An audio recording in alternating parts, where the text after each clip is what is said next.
그 끝나기 전에 누가 질문해서 조금 앞서가는 거지만 간단히 설명을 드리면은 우리가 함수의 인자를 전달할 때 가장 기본적인 방법은 값 전달이라는 방법이 있어요. 값을 전달하는 방법. 그 다음에 또 C에는 뭐가 있었냐면은 주소 전달하는 방법이 있었어요. C++에서는 여기에 하나가 추가돼서 참조 전달이라는 게 있어요. 그러니까 총 3종류의 인자를 전달하는 방법이 있습니다. 그거를 코드로 나타내면은 맨 위에 있는 f는 값 전달이에요. 얘는 주소 전달을 하는 거예요. 주소로 받는 거예요. 얘는 참조로 받는 거예요. 그래서 여기서 A라는 지역 변수를 f에 A를 보내면 여기서 n = 0에도 A에 영향 줘요, 안 줘요? A에 영향을 주지 않죠. 그래서 우리가 기본적으로 함수의 데이터를 전달할 때는 값 전달 쓰는 게 가장 좋아요. 독립적으로 우리가 코드를 볼 수 있고 디버깅하기가 편리합니다. 그런데 만약 A라는 지역 변수는 누구 거예요? 바 함수 건데 다른 함수에서 그걸 수정을 해야 돼. 어떤 필요에 의해서. 그러면 예전에 C에서는 주소 전달 방법을 쓸 수 있었고 이제 C++에서는 추가적으로 뭘 또 쓸 수 있어요? 참조 전달 방법을 쓸 수 있습니다. 그래서 바즈에 전달할 때는 어떤 식으로 전달해야 돼요? A를 전달하고 싶으면 A의 주소를 전달해야 되죠. 그래서 연산자를 써야 돼요. 이게 번거로운 거예요. 번잡 입장에서는 이게 번거로운 거예요. 그래서 참조를 이렇게 만들었는데 이 참조는 전달할 때도 값 전달하고 차이가 있어요, 없어요? 차이가 없어요. 사용하는 것도 차이가 없어요. 그렇지만 여기서 R = 0 하면 A의 값은 0으로 바뀌는 거예요. 그래서 참조 전달은 주소 전달과 똑같은 기능을 할 수 있는데 뭐가 더 간결해진 거예요? 코딩하는 게 간결해진 거예요. 오히려 이게 이제 뭐랄까 오류를 범할 수 있는 요소라기도 해요. 왜냐하면 요걸 보고 요걸 보면 차이를 못 느끼죠. 차이를 알려고 그러면 뭐를 봐야 돼? 이 매개 변수 목록을 봐야지만 이 R이 값 변수인지 참조 변수인지 알 수 있어요. 거기에 따라서 의미가 달라지는 거죠. 하나는 얘는 마음대로 수정해도 그 나를 호출한 함수에는 영향을 주지 않는데 얘는 영향을 주게 되죠. 그래서 간결하게 프로그램할 수 있는데 단점은 값 전달하고 코딩하는데 차이가 없어서 오류를 범할 수 있는 여지도 있다라는 겁니다. 그래서 참조 변수라는 게 들어왔는데 이 포인터 변수는 실제 우리가 그 매개 변수를 정의할 때만 쓰이는 건 아니죠. 다를 때도 이 포인터 변수를 많이 써요. 그런데 참조 변수는 참조 전달, 매개 변수를 정의할 때 외에는 거의 안 쓰여요. 여기에 A가 있는데 C라는 새로운 이름을 붙여서 쓸 이유가 있을까요? 그냥 여기서 A는 A로 쓰면 되지. 굳이 포인터를 만들 이유가 별로 없어요. 그러니까 참조를 만들 이유가 별로 없는 거예요. 그래서 참조 변수는 주로 참조 전달이라는 인자 전달 메커니즘을 만들기 위해서 주로 쓰일 뿐이에요. 그렇게 좀 이해하고 참조 변수에 대해서는 뒤에 가서 계속 또 설명드릴 테니까 오늘은 변수의 종류에 이제 C++에서는 참조 변수라는 게 하나 더 들어왔다. 그리고 얘는 실존하지 않는 거다. 다른 거에 가명이다. 이렇게 생각해 주시면 좋겠습니다. 자, 그러면 변수의 초기화. 우리는 변수를 선언과 동시에 값을 줘서 초기화할 수 있고 변수는 초기화하는 것이 중요해요. 초기화하지 않은 변수를 사용하게 되면은 오류를 만들어낼 수 있어요. 오류의 주범 중 하나가 초기화되지 않은 변수의 사용입니다. 그런데 C++11 이전까지는 변수를 초기화하는 방법이 여러 종류가 있었어요. C부터 한번 생각을 해보면 C에서 주로 우리가 변수를 초기화할 때 썼던 문법은 이코르 문법이에요. 이코르 0, 이코르 1, 뭐 이렇게 해서 변수를 초기화하는 거예요. 그 다음에 이 문법 말고 또 뭐가 있었냐면은 복합 타입 같은 경우에 배열이나 뭐 다른 경우에는 중괄호를 이용해서 초기화를도 했었어요. 그래서 두 가지가 있는 거예요. 그런데 이제 C++에 오면은 뭐가 또 들어오냐면은 객체라는 게 들어와요. 객체. 그리고 이 객체는 초기화할 때 특별한 함수를 호출해서 초기화를 해요. 그러니까 예전에 초기 C++ 문법은 뭐 student S 김상진 뭐 20 뭐 이런 식으로 여러 개의 값을 나열해 가지고 가로를 이용해서 초기화하는 거예요. 그래서 이 문법을 이제 처음에 사용했어요.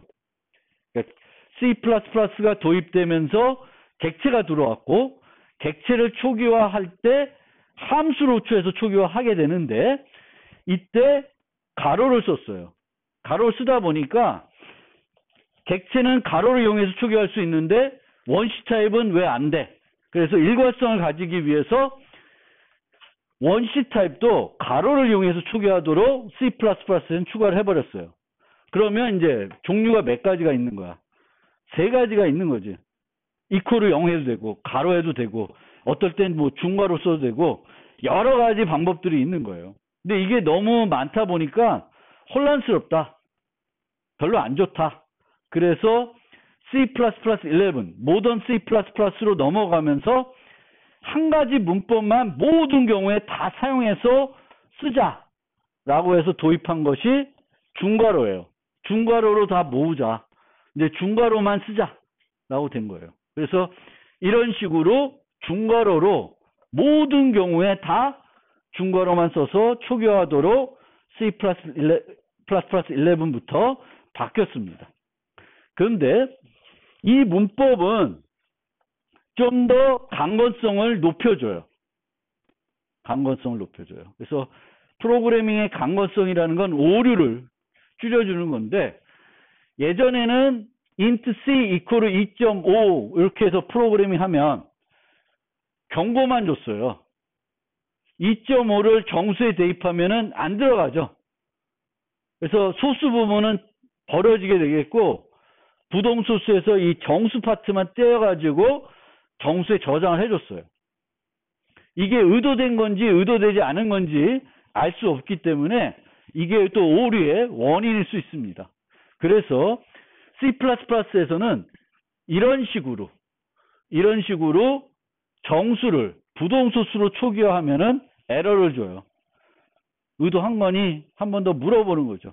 그럼 내가 의도한 거다 그러면은 뭔가 명확하게 바꿔야 되는 거고 2.5는 어차피 들어가지 않는데 이렇게 프로그램할 일도 별로 없죠.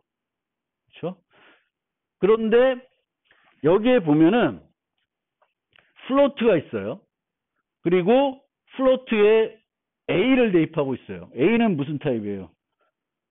정수죠. 그럼 보통 우리가 정수를 부동소수에 대입하면은 정보 손실이 안 일어난다고 생각하는데 실제는 어때요? 정수를 부동소수에 대입할 때 정보 손실이 일어날 수 있어요? 없어요? 이 타입이 뭔지에 따라서 여전히 정보 손실이 일어날 수 있습니다. 왜 일어날까? 부동소수의 가장 큰 문제점은 뭐예요? 뒤에 또 설명드리겠지만 부동소수의 가장 큰 문제점은 정확성입니다. 우리가 부동소수를 이제 나타낼 수 있는 범위가 제한적이겠죠. 그렇죠? 마이너스 얼마부터 플러스 얼마까지 부동소수를 나타낼 수밖에 없어요. 무한정 나타낼 수는 없는 거니까. 그런데 이렇게 0이고 요 조그만 구간만 보더라도 정수는 여기에 있는 값의 개수는 정해져 있죠. 어떤 구간에 있는 정수의 개수는. 근데 부동소수는 어때? 제한이 없지. 그래서 이 구간에 있는 모든 수를 나타낼 수가 없어요. 우리가 뭐 16비트로 나타낸다. 그럼 2의 16승 정도의 값만 나타낼 수 있지 못 나타내는 거예요. 그러다 보면 요거 나타낼 수 있고 요거 안 되고 요거 나타내고 요거 안 되고 뭐 이렇게 되는 거예요. 그러면 어떻게 되냐면 요 못 나타내는 걸 어떻게 나타내겠어요? 가장 어떤 가까운 값으로 나타나게 되겠고 그것 때문에 발생하는 오차를 우리가 round of error, 반올림 오차라 그래요. 그래서 부동소수 쓸 때 가장 우리가 주의해야 될 게 반올림 오차예요. 그리고 그것 때문에 이 구간에 있는 모든 정수를 또 부동소수는 나타낼 수가 없어요. 일부는 못 나타내. 그러니까 이렇게 대입하다 보면 인트를 플로트에 대입하다 보면은 이제 어떤 값인데 값이 바뀌어 버려. 왜냐하면 이 정수는 이 플로트에서는 못 나타내니까 바뀌어 버리게 돼요. 그래서 이 문법에서는 정수를 변수를 대입하더라도 에러를 줍니다.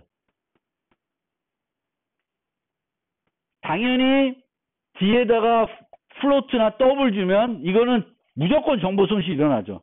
소수점 이하가 잘라나가니까. 근데 거꾸로 정수에서 부동소수를 대입해도 정보 손실이 일어날 수도 있어요. 수도 있다는 거예요. 항상 일어난다는 건 아니고 일어날 가능성이 있기 때문에 그것도 오류로 준다. 오류로 줘요. 그래서 이 변수 초기화는 기존에는 여러 종류의 초기화 방법이 있었는데 중괄호로 통일시켰고 C++11에는 이 통일된 중괄호 문법은 문법 검사를 더 엄격하게 해준다. 다른 타입이면은 에러를 준다. 내가 직접적으로 강제 타입 변환하면 에러가 없어지는데 그렇지 않으면은 에러를 준다. 그래서 그게 에러가 난다는 거고요.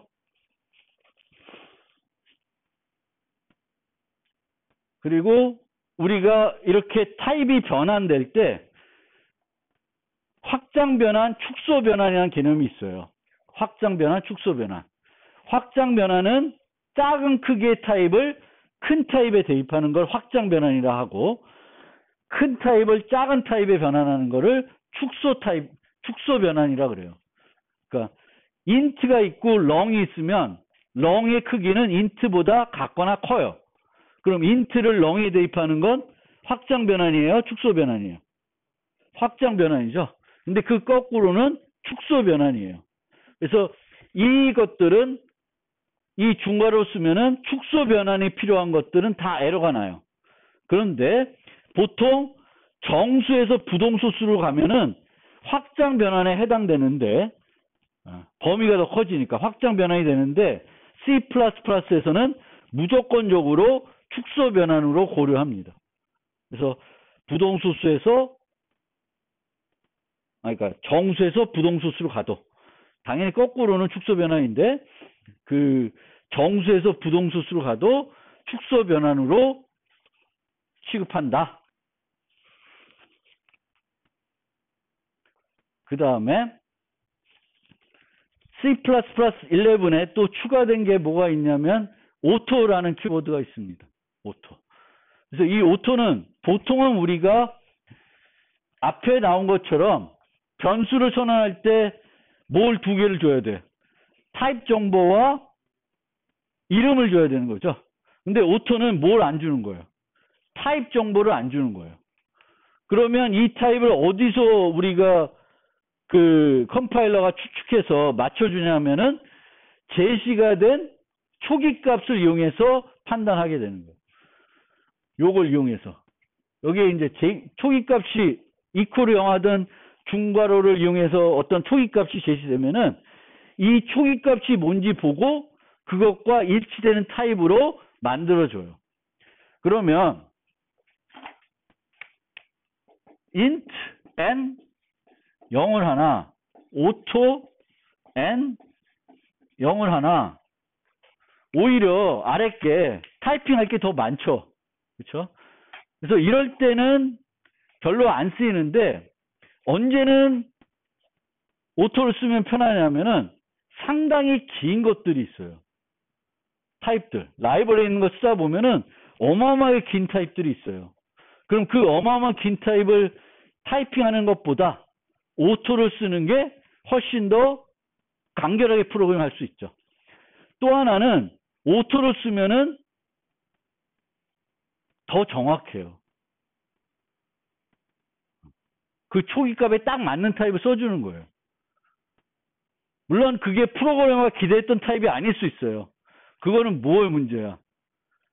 컴파일러의 문제가 아니라 프로그래머가 잘 모르고 있는 거죠.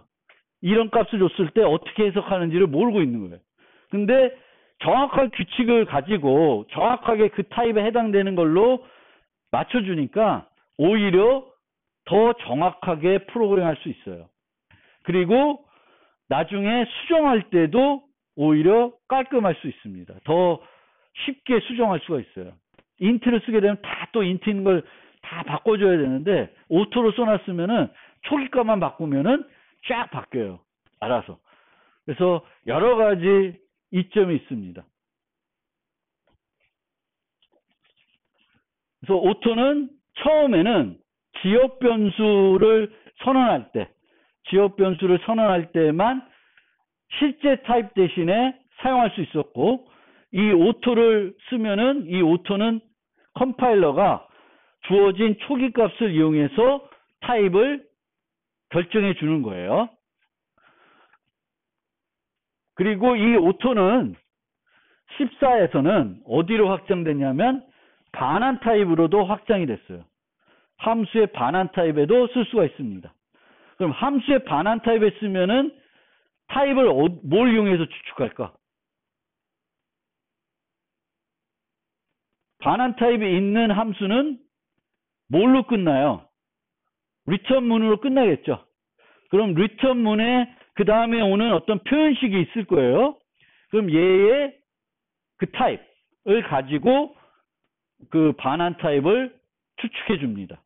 컴파일러가 대신 결정해 주는 거죠. 그런데 나중에 한번 또 설명드리겠지만 함수를 정의하다 보면 그 함수에는 return문이 하나가 아니라 여러 번 나타날 수 있죠. 여러 번 나타날 수 있어요. 그런데 오토를 쓸 때는 반드시 어떻게 되냐면 모든 return문이 동일한 타입을 반환해야 돼요. 여기서는 1.5 반환하고 여기서는 3을 반환해. 그러면 두 개의 return문을 보면은 요 위의 return문은 더블 타입을 반환하는 거고 아래에 있는 거는 int 타입을 반환하는 거죠. 그럼 컴파일러가 어떻게 추측할 수 있어요? 할 수가 없습니다. 그래서 그렇게는 안 돼. 그래서 오토를 이제 14부터는 반환 타입에도 쓸 수 있게 해줬는데 이때 제한사항이 뭐예요? 그 함수의 모든 반환 타입이 뭘 반환해줘야 돼? 똑같은 타입을 반환해줘야 돼. 그래야지만 이제 컴파일러가 올바르게 유추해줄 수 있어요. 이런 식으로 이게 모던 프로그래밍의 추세예요. 무슨 추세냐면은 컴파일러가 할 수 있는 거는 우리가 하지 않고 컴파일러한테 다 위임하는 거예요. 그게 더 편리한 프로그래밍일 수 있고 정확하게 프로그램하는 것일 수 있어요. 그런 추세로 많이 간다는 거예요. 예전엔 개발자가 다 알고 정확하게 프로그램하고 컴파일해서 문법 검사를 했는데 지금은 컴파일러가 내 대신 할 수 있는 거가 있어. 그럼 내가 안 하고 개발자가 안 하고 이제 컴파일러가 유추하게끔 하는 거죠. 오토를 써서 나는 오토 같은 걸 써서. 그래서 오토는 그렇게 되어 있고 심지어 이제 20에는 함수의 매개 변수 타입으로까지도 오토를 쓸 수 있습니다. 요거는 전혀 의미가 좀 달라요. 그래서 요거는 나중에 설명드릴게요.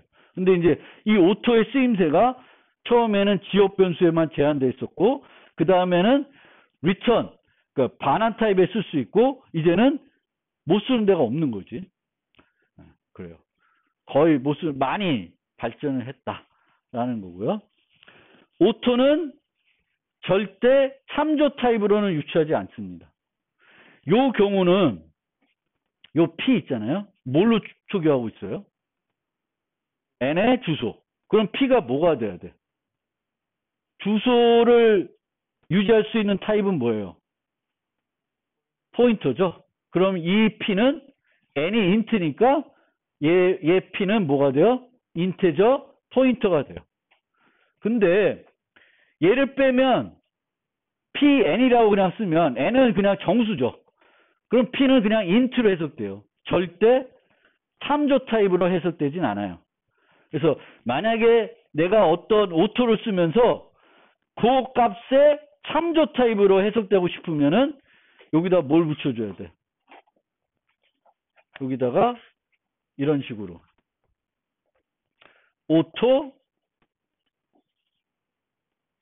뭐 R N 그러면 N이 정수니까 이 R은 뭐가 돼요? 인테저 레퍼런스 타입이 되는 거죠. 참조 타입. 그래서 포인터 타입 같은 경우에는 주소가 오면 포인터로 해석을 해주는데 참조는 값으로 해석할지 참조 해석할지는 컴파일러가 구분할 수 없으니까 그때는 써줘야 돼요.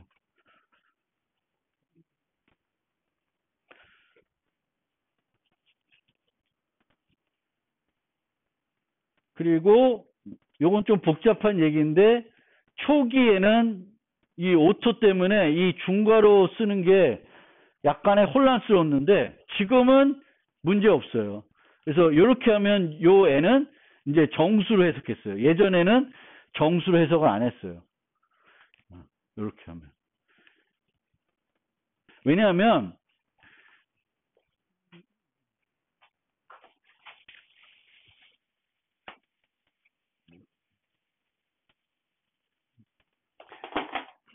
어떤 헷갈림이 있냐면 우리가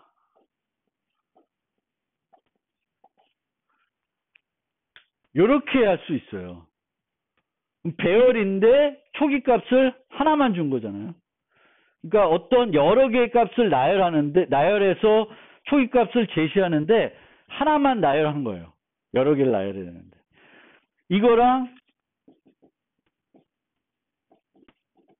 잘 구분이 안 되죠. 목록이 하나짜리인지 그냥 정수 하나인지 구분이 안 되는 거예요. 그래서 그 구분이 잘 안 됐는데 이제 거꾸로 가고 있어요. 그래서 얘를 목록인데 값을 목록인데 뭐 구조체 같은 거 아니면 배열 같은 걸 초기화하려는데 하나만 제시하고 싶으면은 equal을 써야 되겠고 이제 이렇게 그러니까 예전하고 거꾸로 이제는 이렇게 쓰면은 이 n은 정수로 해석했고 이렇게 하면은 얘는 n은 정수가 아니라 목록인데 첫 번째 요소가 1인 그런 목록에 해당돼요. 그래서 요 initialize list라고 하는 건 나중에 조금 또 복잡하니까 설명드리겠습니다. 어쨌든 초기에는 저 오토가 여러 가지 그 중괄호를 이용한 초기화 문법, 균일한 초기화 문법에 나쁜 영향을 줬었는데 지금은 정리가 됐다. 그렇게 생각하시면 되겠고. 이렇게 복잡한 게 많이 들어왔어요. C++는. 그래서 또 하나 또 복잡한 거. 오토는 많이 써요. 실제 프로그램 하다 보면 오토는 많이 쓰고 여러분들이 그 인터넷 돌아다니는 C++ 코드 보면은 오토는 자주 보게 돼요. 그런데 C++에서는 오토 말고 데클 타입이라고 하는 게 또 있어요. 얘도 타입을 유추해줘요. 방금 전에 봤던 오토는 타입을 어디서부터 유추해요? 초기값부터 유추하죠. 근데 이 데클 타입은 초기값에서 유지하는 게 아니라 사용하는 문법이 size of와 비슷해요. size of은 어떻게 써요? size of 가로 열고 가로 안에 뭘 주죠? size of int 하면은 int의 크기를 달라는 거죠. 이 데클 타입도 그런 형태예요. 데클 타입하고 가로 안에다 뭘 써요. 근데 여기에는 뭐가 올 수 있냐면은 표현식이 와요. 표현식을 넣게 되면은 그 표현식을 평가해가지고 그것의 타입으로 유추해 줍니다. 이렇게 쓸 일은 없는데 이제 이게 가능하다는 거예요. 그러니까 얘는 표현식의 타입을 이용해서 유추를 해줘요.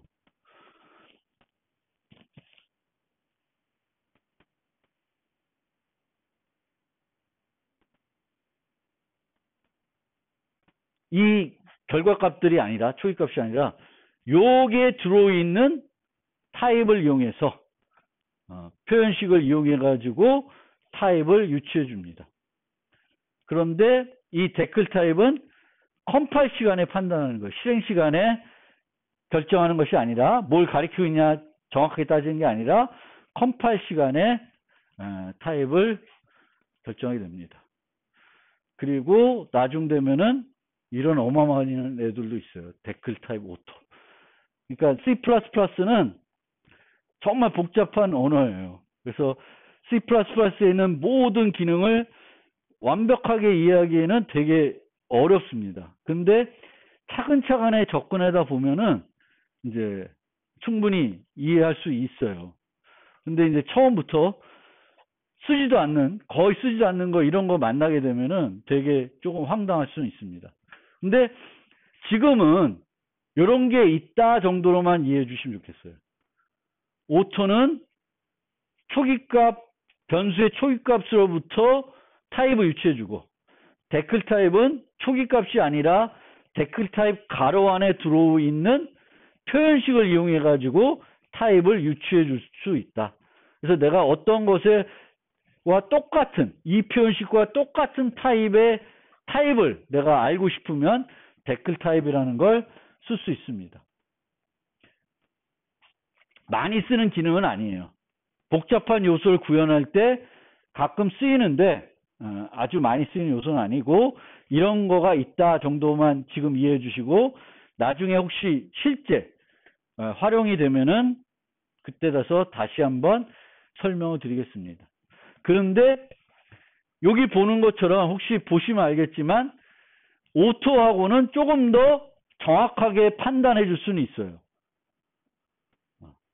얘를 갖고 하는 거니까 얘가 any constant면 constant로 해주고, 얘는 int로 해주고, 얘는 reference니까 reference로 해석을 해주는 거예요. 그러니까 그거에 좀 더 정확하게. 초기값 갖고 판단할 수 있는 거랑 어떤 표현식의 타입을 판단하는 거랑은 조금 다르다라는 거고요. 그래서 그 댓글 타입은 그런 게 있다 정도만 그렇게 기억하고 이제 좀 잊어버리고, 좀 더 중요한 거. 우리가 변수를 쓸 때 꼭 알아둬야 되는 게 변수의 수명과 가시 영역이에요. 변수의 수명과 가시 영역. 그래서 수명이라는 건 뭐냐면은 이 변수가 프로그램이 실행 동안에 언제 생기겠죠. 생겼다가 없어질 거예요. 그 기간이 수명이에요. 그런데 생겼다 없어졌다가 다시 생겼다 없어질 수 있어요. 예를 들면 아까 같이 어떤 함수에 a라는 변수가 있어요. 그럼 이 변수는 언제 생길까요? 언제 자리를 차지할까요? 메모리에. 변수는 메모리에 자리 차지한다 그랬죠. 그럼 이 변수는 언제 메모리에 차지할까요? 이 함수가 실행됐을 때 차지하게 됩니다. 그러면 어떤 함수가 한번 프로그램 실행되는 동안에 한 번만 실행될 수도 있지만 여러 번 실행될 수도 있죠. 그러면 그 함수에 있는 지역 변수는 어떻게 되는 거예요? 생겼다 죽었다, 생겼다 죽었다. 죽었다 하기보다는 생겼다가 없어졌다가, 생겼다가 없어졌다가를 반복하게 돼요. 그러니까 수명이 함수 수명하고 같다고 그래요. 그런데 어떤 애들, 예를 들면 전역 변수다. 그럼 이 전역 변수는 언제 생길까요? 프로그램 시작하자마자 생기겠죠. 그리고 언제까지 계속 있을까요? 프로그램이 끝날 때까지 있어요. 그럼 전역 변수의 수명은 뭐의 수명과 같다고 얘기해요? 프로그램 수명과 같아요. 그래서 지역 변수는 함수 수명과 같고, 전역 변수는 프로그램과 수명이 같아요. 그런데 동적 할당하는 거 생각 한번 봅시다. 동적 할당. 동적 할당되면 하면은 언제 생길까요? 그 동적 할당할 때 생기겠죠. 그런데 얘는 언제 없어질까? 언제 반납하게 돼? 내가 직접 반납하죠. C에서는 말록하면 free를 할 거고, C++에서는 이제 말록 free는 안 쓰고 new delete라는 걸 쓰긴 하는데, 그게 중요한 게 아니라 동적 할당이 뭔지는 알죠? 그러면 이 동적 할당은 그 동적 할당한 시점에서 공간을 차지했다가 이 공간을 프로그래머가 반납하면은 사라지게 돼요. 그러니까 그거는 또 아까 얘기한 함수 수명, 프로그램 수명하고는 또 다른 거죠. 그래서 그렇게 이해해 주시면 좋겠어요. 그래서 자동이라고 하는 건 이 수명이 자동이라는 거는 아까 지역 변수처럼 매개 변수처럼 함수가 실행이 되면 자동적으로 생겼다가 함수가 끝나면 자동적으로 반납되는 거예요. 이게 자동이에요. 그 다음에 정적이라고 하는 거는 전역 변수 같은 거예요. 프로그램 시작할 때 생겼다가 프로그램이 끝나면 없어지는 거예요. 그게 정적. 마찬가지로 지역 변수 중에 우리가 앞에다가 스태틱이라고 수식할 수 있죠. 이 경우에도 정적 수명을 가져요. 그러니까 걔는 프로그램 수명하고 가까운 거죠. 그렇죠? 함수가 실행할 때마다 생겼다 없어졌다 반복하는 게 아니라 늘 고정적으로 자리를 잡고 있습니다. 그 다음에 이제 동적인 애들이 있죠. 아까 new delete, malloc free 하는 것처럼 그렇게 세 가지 정도가 있고요.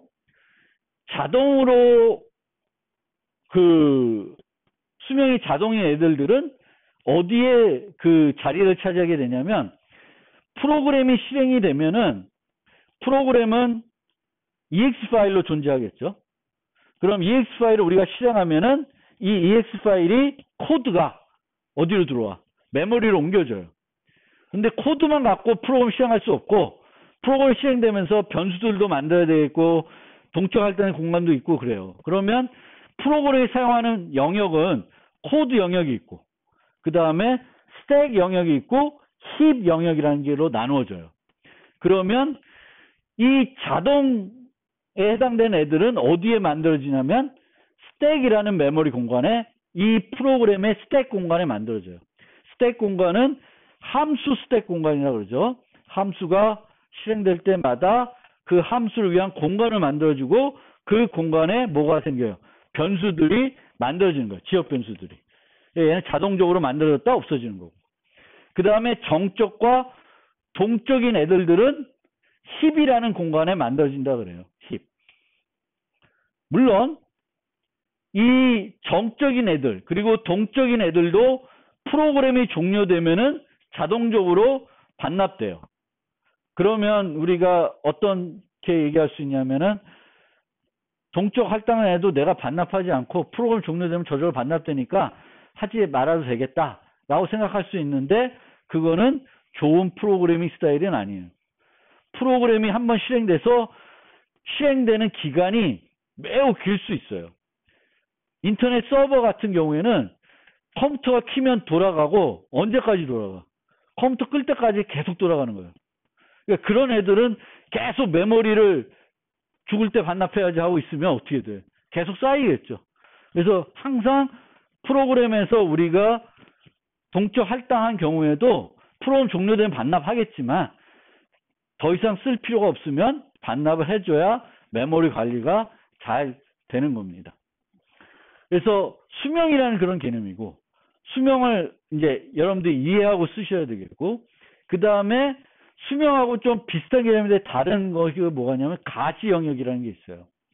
가시 영역은 선언된 변수를 그 프로그램 코드 내에서 쓸 수 있는 사용해서 프로그램할 수 있는 영역이 됩니다. 그리고 이 가시 영역은 크게 세 종류로 나눠지는데 블럭 영역, 블럭이라는 건 중괄호로 만들어지는 코드 영역이에요. 그래서 뭐 여러 가지 중괄호들이 만들어질 수 있는데 함수를 만들면 이렇게 중괄호가 생기죠. 그렇죠? 그리고 뭐 이런 폼을 만들어도 여기에 중괄호가 생겨요. 그럼 이것도 하나의 블럭이고 얘도 블럭이에요. 그럼 여기에 int n이 있으면 이 n은 요 블럭 내에서만 쓸 수 있어요. 그렇죠? 그래서 블럭 영역이라는 거예요. 얘는 선언되고 선언된 아래부터 쓸 수 있어요. 여기에 만약 뭘 선언했다. 폼은 내에서. 그럼 요 j는 어디서만 쓸 수 있어요? 폼은 내에서만 쓸 수 있어요. 그래서 그 가시 영역, 요 변수 쓸 수 있는 가시 영역을 우리가 주로 블록 영역이라고 그래요. 그 변수가 선언된 블록 내에서만 그 변수를 사용할 수 있어요. 그게 블록이고, 그 다음에 파일. 한 파일 내에서 어디서든지 쓸 수 있는 거예요. 전역 변수가 그런 거죠. 전역 변수.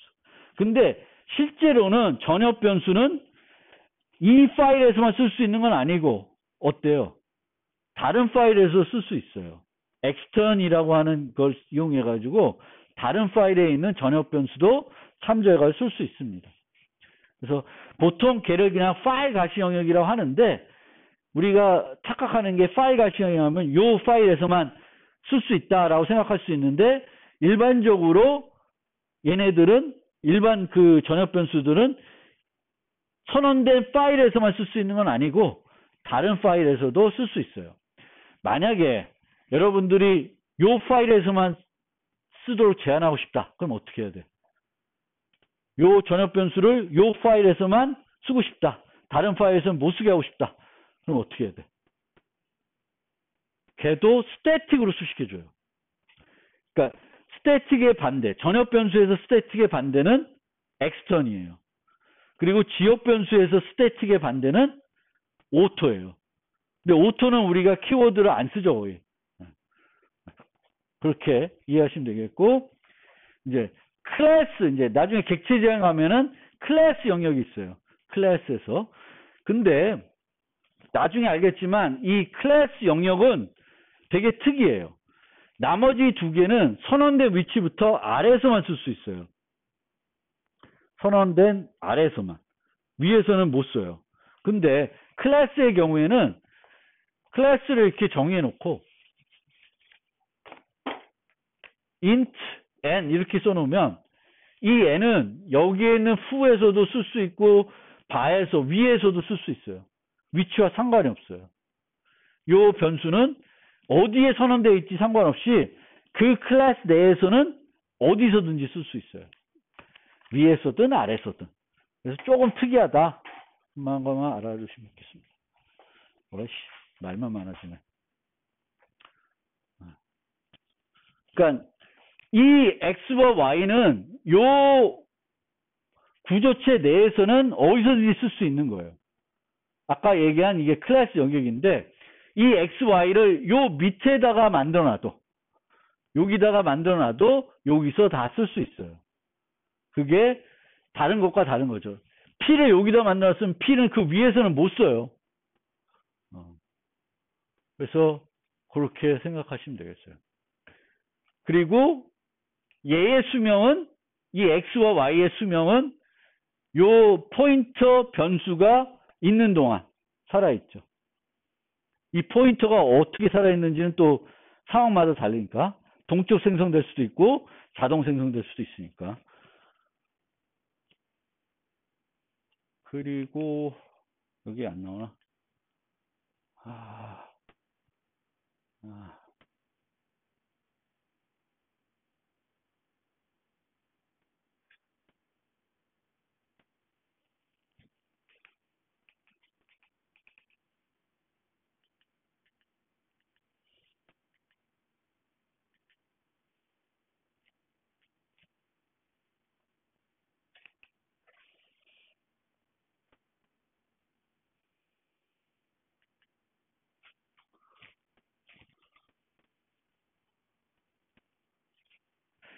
그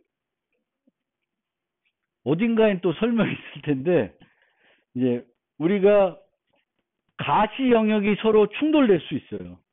같은 이름의 변수가 가시 영역이 충돌이 될 수 있어요. 그럼 가급적이면 우리는 충돌이 안 되게끔 이름을 다른 걸 써야 되는데 충돌이 될 수 있어요. 그러니까 예를 들면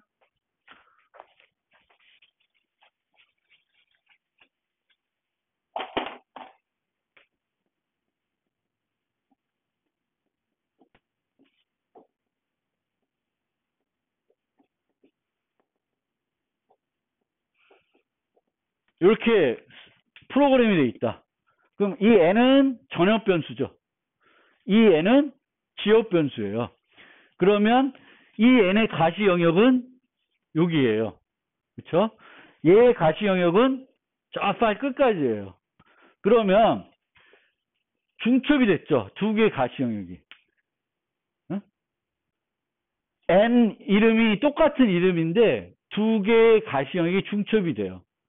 그래도 C++는 문제가 되지는 않아요. 중첩을 허용해요. 근데 중첩을 허용하면 우리가 여기서 그냥 N 이퀄 3 했다. 그럼 이 N은 어떤 N일까요? 전역 변수 N일까요? 지역 변수일까요? 지역 변수예요.